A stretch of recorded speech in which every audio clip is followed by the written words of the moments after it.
guys, it's your girl Emily Shay here, back with another video. And today, guys, is the big day that I present my senior defense project. Y'all have heard me mention this in like every video I have posted in the last couple of weeks. Today is the big day. I just want to take you guys on my journey to see how my presentation goes, the feedback I get. This is going to be first-hand basis, y'all. I have not even logged into the Zoom call yet. I presented to my tooth is hurting, so y'all can see that I'm kind of holding my tongue a certain way while I'm talking. So just a lot of emotions going on. Will I present good? How will I present? It's a lot of stuff. But I'm gonna go ahead and log in. I got 4 minutes before the call starts. Is the Washington presenting or she will yes, she will be presenting today. We're talking about you. Are y'all? Yes, we're talking about you. We're talking about you. I am so nervous. Whatever. And my tooth is hurting. It's a lot going on. Well, okay. That hopefully that will have anything to do with your presentation. It won't. You see the energy I got? It's not going to affect it. Where your presentation goes. One, during the first thing, we'll have to see you show yourself on the screen. Second, we'll give you the first 30 minutes. Okay. The first 30 minutes for your presentation, you may or may not use up all 30 minutes. And then you will add 10 more minutes for questions and answers. Okay. And you'll be done. There we go. Now, it's 2 p.m. Miss Washington, you may now begin. So my name is Shamika Washington. I am a second semester senior here at Benedict College, and my major is accounting.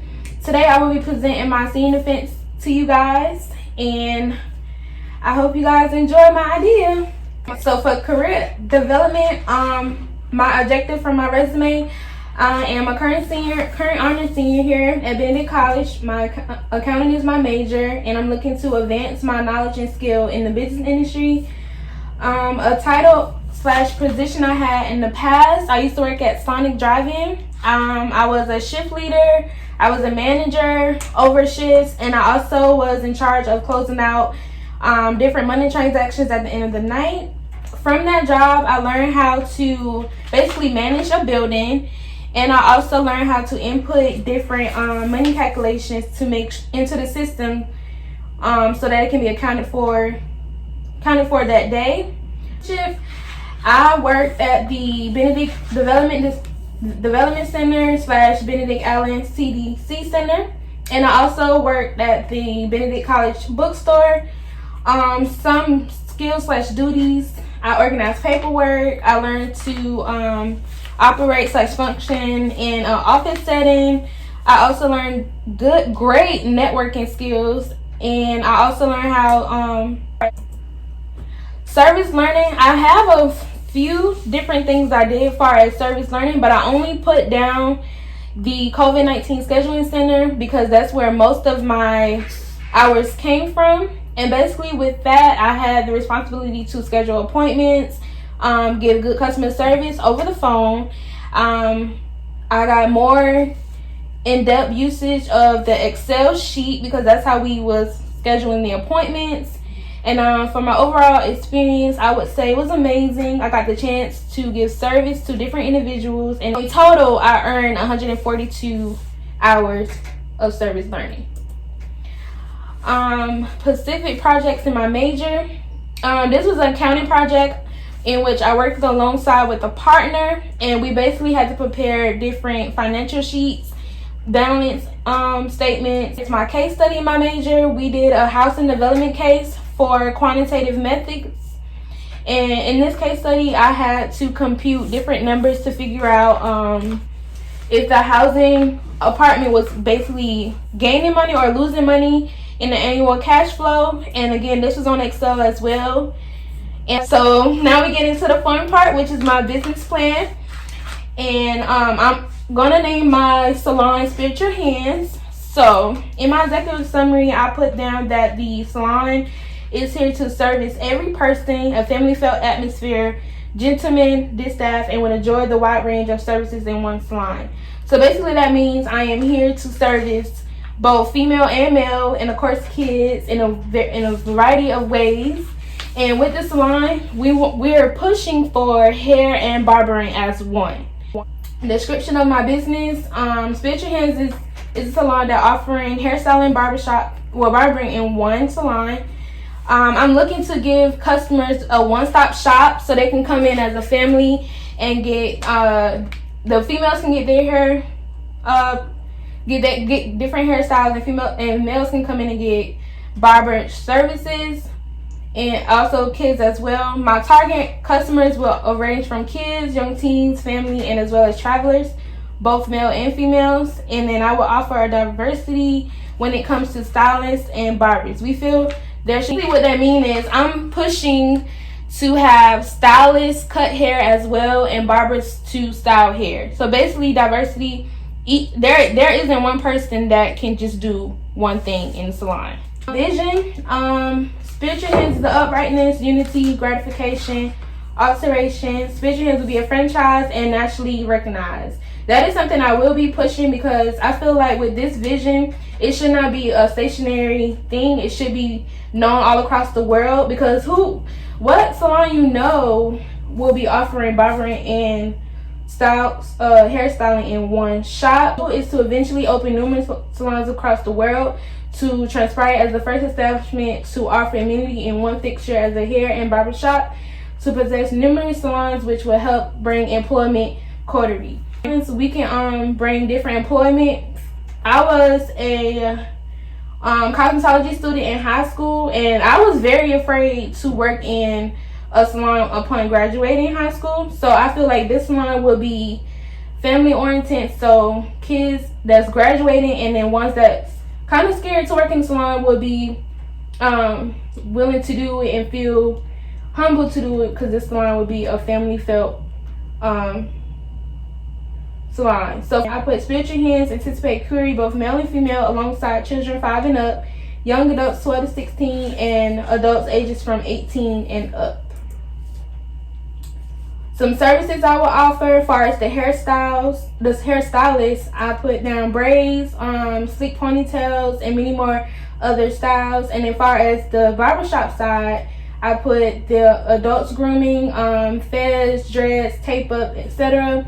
And then supplies. The only thing I will be providing is towels, and the stylists and barbers will be providing their own supplies, because a lot of people are already used to cutting and styling with their own tools. So I'm giving them the ability to bring in what they feel is comfortable for them. My market analysis: I'm looking to have my business located on 1301 Laurel Street, Columbia, South Carolina. The area demographic is African Americans, 40.2%. White or Caucasian is 4.6%, and Asian is 2.67%. My market plan: I will be holding my first salon in Columbia, South Carolina. And for promotions, I'll be using social medias, flyers, and my own personal site, which I already have, which is called Braids by Mika. As far as competitors, I have one big competitor that I know of, which is called the Salon Naturals Braids and Weave. They have 20 plus years of experience. They got very good services for both men and females, and they do offer hair and barbering services in there as well.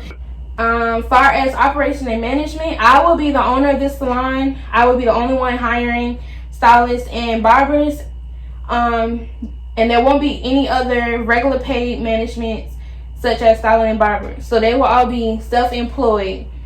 Far as personnel, I will be looking into getting 2 internships on a stipend, so they can be handling the reception area. And they will be working 5 hours, but they will be getting paid for 10. The barbers and stylists will be self-employed. The booth rent is $281 a month, and they will have to pay that by the end of the month. And then some required to be independent, receive certification from South Carolina Board of Cosmetology and Barbers. And spreadsheet that I have up is the startup costs and expenses for the salon. The building that I was looking into on the 1301 Laura Street is $26,976. The monthly rent is $2,476 a month.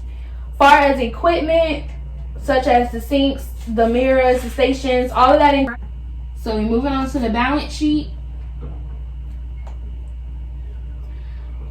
I put down for cash, which I'm going to be bringing in, is the $2,000.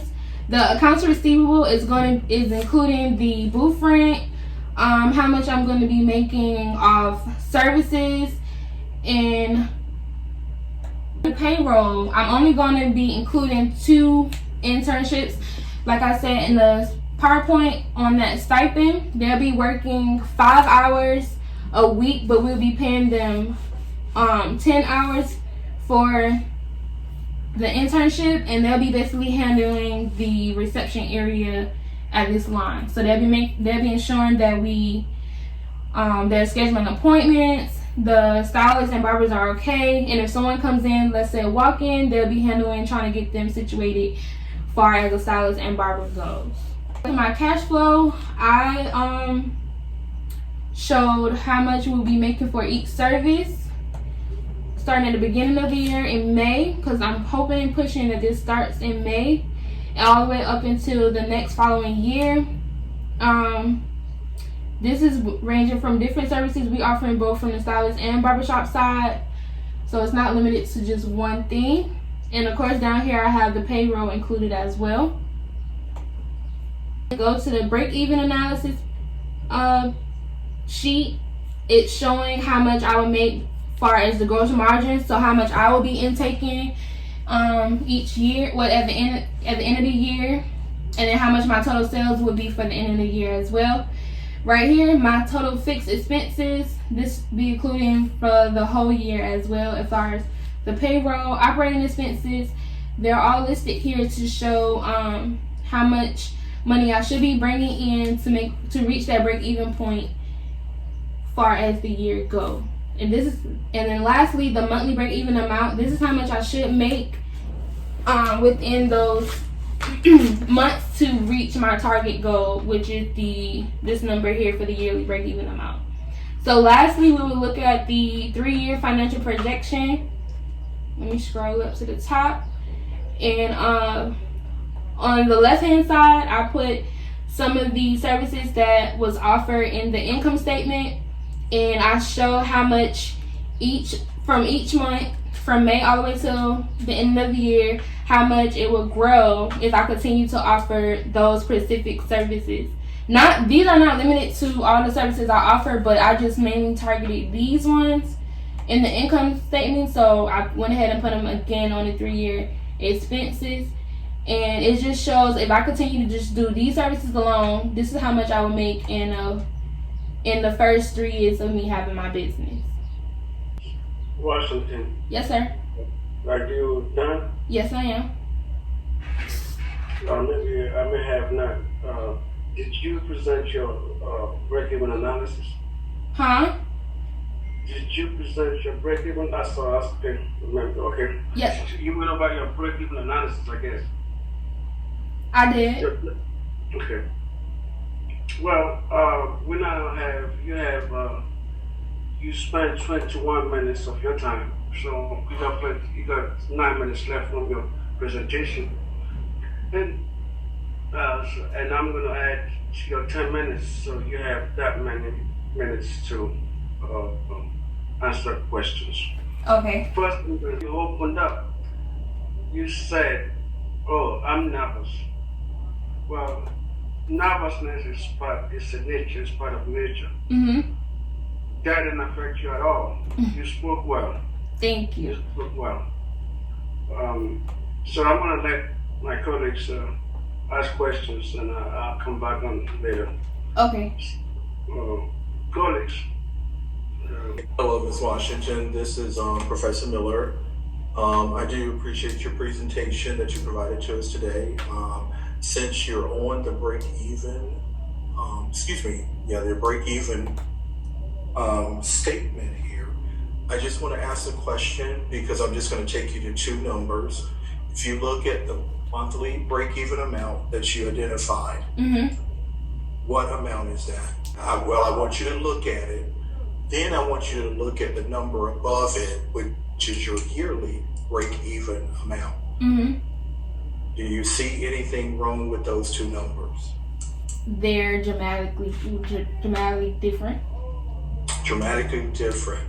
And your monthly required break-even is larger than what it takes for you to break even on an annual basis. Yes, sir.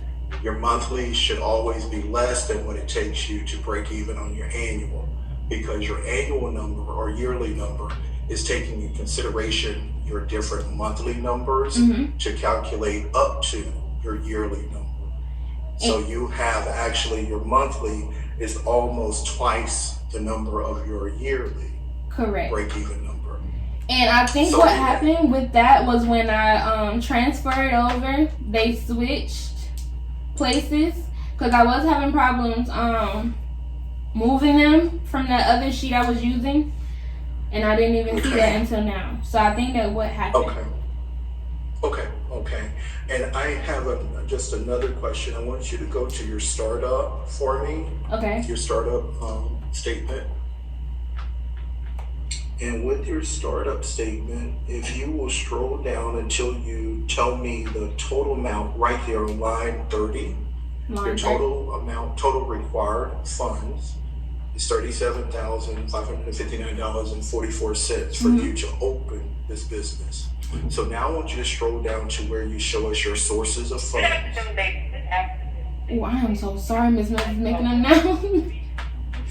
That's okay. That is, you're telling us that you are going to get a loan for $20,000, but you need $37,559.44. So what is going to make up that difference for you to be able to fully fund your startup costs? I know two people is going to invest in my business, one being my mom and one being a business partner that I already know and already work with as well. So she personally knows me, and then on a business level, she knows me as well. Okay, so potentially going to have investment. So if they're going to invest in, is this an investment that you have to pay back, or is this an investment that they are giving to you? They're both going to be giving. Okay, so in that case, you wouldn't have to show it as your expenses on your other statements, but you do need to include it on this statement so that we can see that you are fully funded for your actual venture of starting your salon. Yes, sir. Okay. So I'm just going to leave at those two. I do want to thank you again for your presentation, and those were just a couple of things that I saw. But one last question. How many booths are going to be in your salon? It's going to be 8 total, and that's including me. Okay, great. So 8, and I know that that'll lead into some questions that my colleagues will have in reference to your cash flow, to your income as far as your sales projections. But I will leave it at that, so I will let my colleagues have opportunities to ask questions. Okay. Thank you so much, Mr. Miller. Thank you, Ms. Marshall. Less accumulated depreciation. Now, is that total for all your fixed asset? This is just totaling for the services that I included in the income statement. It's not for like every thing. No, hold on. Total fixed asset. Just bring up the fixed assets. I think right. Now you have your fixed asset. Those I know. Land, the building, lease, the equipment, now the accumulated depreciation here, which fixed asset are you adding up? Which of them are included? Is it all of them? From the fixed asset to the furniture and vehicles? Yes. The question I'm putting to you, are you the depreciation, is it total depreciation for all your fixed assets? Yes, sir. Okay. Well, let's do that one at a time. Okay. Let's take for example the equipment. Okay. What depreciation method are you using to compute the depreciation for the equipment? $1,428.19. That would be the cost. Okay, now minus the salvage value. What is the salvage value of the? In other words, if you are ready to dispose of the equipment, what would do? Where do you stop? At what amount do you stop depreciating that equipment? If you want to sell it, what amount are you going to sell that equipment for after you use it? Well, it depends on how many years I have it and how the condition. Okay, that's all right. So my question is, what is the useful life? How many years are you going to use that equipment for before you dispose of it? Well, I'm hoping for 3+ years. Because if it's no, you cannot. Hold on. I don't 3, 4, or just give me a year. Just give me. Is it 3 years as you show year 1, year 2, year 3? Mm-hmm. Okay, so the useful life will be 3 years. Okay, so the 1,400 minus the salvage value, how much are you going to sell the equipment for after using it for 3 years? When you want to dispose of it, what's the estimated value you think we have? For everything, it'll be probably like 900. Remember, you said your target market is from 5 and up, right? Yes. Okay, go to your market analysis. I think that's what I saw. The market analysis. This slide here. So you say, I think you're looking at 5 and up. Now you said something about your second bullet. Now you say these are the demographics for African American and white. And this is the population. Next slide is the next bullet is the population of Colombia. Now, what other number would you have would have been appropriate for you to add to this slide? You have already now. Second bullet talks about. First of all, second bullet talks about this. Give you some percentages of African Americans and white, and then you get third bullet says something about the number of people in Colombia. What other number would have been appropriate for you to add here? The size, right? The size or number, right? So as far as the kids. Anything 5 and over. Sir? See this number here. This population is the entire Colombia, right? Yes. Now the population number is for Colombia. I would have loved to know, or I would have liked to know, what the number looks like in terms of that population group that you want to go after. How big is that population? So 5 and up would have been the number. What is the size of ages? This whatever age group that or whatever demographics that you're looking at. Mm-hmm. I assume when you look at, I assume that African Americans will be your will be your primary customer group. And I would have added numbers that shows the size of age. This demographics that I'm looking at in terms of ages 5 and up. Yeah. The same way you obtain this number, you could have that other number is readily available. So that's a few things on this market analysis that you needed to get, but at least one number that you should have gotten to help you understand the size of your target market is what is the size of ages 5 and up, whatever age limit that you want. At this point, Dr. Dunn now has the floor. Okay. Well, hello, Ms. Washington. How are you today? I'm doing well. How are you? I'm doing well. You know, I have been hearing so many fabulous things about you. Let me tell you, you have a fan club. You need to know that. So can we go back to your, I guess maybe your first slide where you were reviewing your career development? Okay.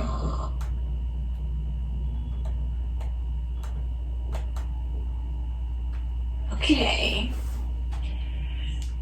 All right. So your career goal is to be an entrepreneur. So have you secured employment after graduation, or what is your immediate plan, or is being an entrepreneur your immediate plan after graduation? I have not secured employment after graduation. I'm kind of still undecided as to what I really want to start doing once I graduate. Reason being because, of course, I want to start my own business. So I don't know whether or not I want to stay here and have employment here, or I want to move and start employment there. Okay. So you're not from Columbia? No, ma'am. Okay. All right. So, well, I just wanted to hear your thoughts on that. I feel like a person with as many fans as you needs to have some options after graduation. Pursuing your accounting career after graduation, or you're just really focused on pivoting? Both, actually. I want to take my I want to use my accounting major to actually be the one who oversees all my financial information as far as my business. Okay. All right. Okay. Well, yes.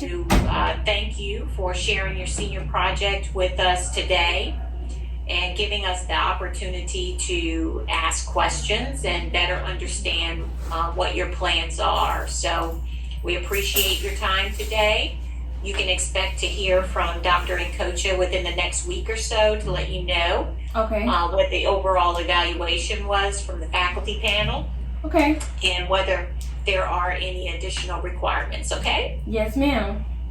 All right. Well, you have a great day, and thanks again. And thank you all for coming in to see my presentation today. It was greatly appreciative.